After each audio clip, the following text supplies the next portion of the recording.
Meu nome é Rafael Preto, eu tenho 27 anos. Eu me formei na FMU em 2020 e eu sempre quis cobrir educação. Todo o meu estágio, toda a minha carreira acadêmica foi em educação. Então, toda a minha carreira acadêmica não, toda a minha carreira profissional foi em educação. Então, estágio no terceiro setor e depois só reportagem sobre educação. Eu já escrevi para a Folha, sempre como colaborador, né? Folha, UOL, Nova Escola, eu já escrevi, e o Portal Lunetas, duas vezes. Duas vezes. Eu, por que eu resolvi cobrir educação? Eu acho que foi porque eu cheguei no começo da faculdade e eu acho que a gente sempre tem aquele choque inicial, né? Porque quando a gente gosta de escrever, a família sempre fala que a gente escreve bem, né? E aí, quando você chega na faculdade, você começa a ler algumas pessoas que escrevem muito bem. E aí você chega à conclusão de que você não escreve tão bem quanto as pessoas dizem que você escreve. Como isso é matéria-prima para o jornalismo, eu falei, bom, meu texto não é primoroso. Se o meu texto não é primoroso, qual que é o caminho para conseguir se firmar na profissão? É virar referência, né? Tipo, ter um assunto específico que a pessoa sabe que ela vai procurar você, porque ela sabe que você entende daquele assunto. Aí eu pensei, assim, qual o assunto que pode ser, né? Porque tem muita coisa no jornalismo, né? Tem economia, tem política. A minha mãe é professora, minha mãe e meu pai são professores, né? Minha mãe é professora aposentada e meu pai foi professor. E aí a educação era um assunto que tipo tava em casa, assim, né? Então eu entendia um pouco, justamente pela própria convivência.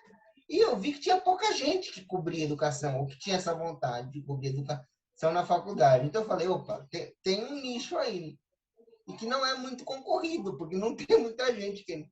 É meio chato falar isso agora, né? Porque a ideia é que eu chegue aqui e fale, não, porque eu queria mudar o mundo, tal.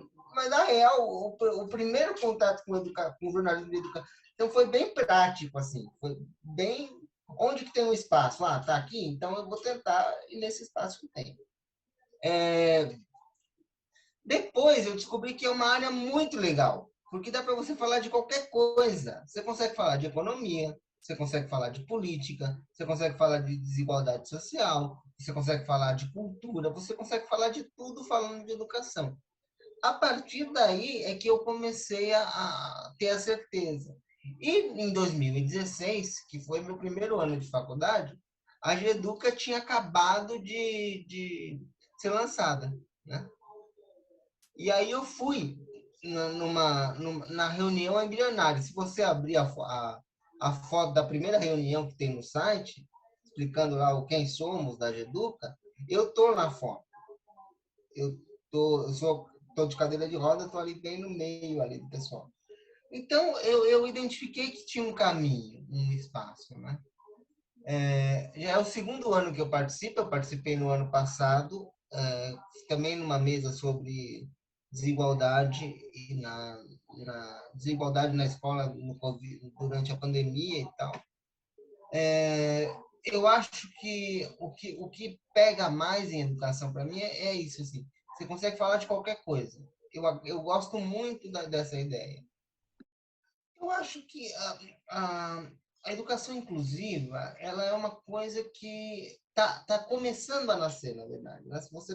Se você pegar uma pessoa com 18 anos ali, que acabou de sair, ela dificilmente vai ter tido contato com pessoas com deficiência na escola, por exemplo, né? São poucos os que têm esse. Mas é uma política que desde a década de 90, o governo tenta ir num caminho contrário, quer dizer, que é de incluir as pessoas com deficiência nas salas regulares.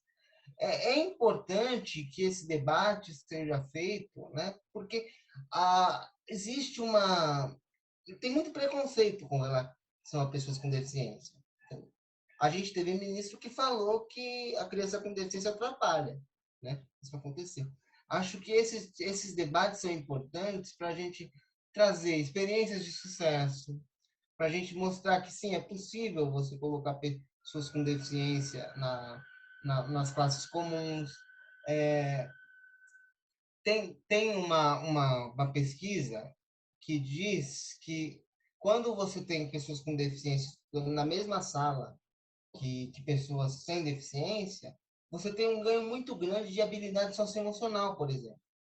Então, empatia, convivência entre diferentes, aprende a ouvir mais, né? Quer dizer, e essas habilidades estão sendo muito exigidas na escola. E fora dela também, se você conversar com qualquer recrutador de estágio, ele vai falar, ah, não, porque as competências socioemocionais, né? São as coisas que você, teoricamente, não aprende. Assim, não aprende na aula, né? Não aprende como um conteúdo disciplinar. Não tem um currículo, não está no currículo lá, né? Não tem uma matéria. Assim, 5h30 eu vou ter aula de empatia. Não tem isso. Então, a escola tem uma oportunidade, quando ela coloca pessoas com e sem deficiência juntas, de garantir um intercâmbio de experiências que é muito grande. E essa possibilidade de fazer isso está um pouco em risco. Então, é importante a gente debater esse tema publicamente, né?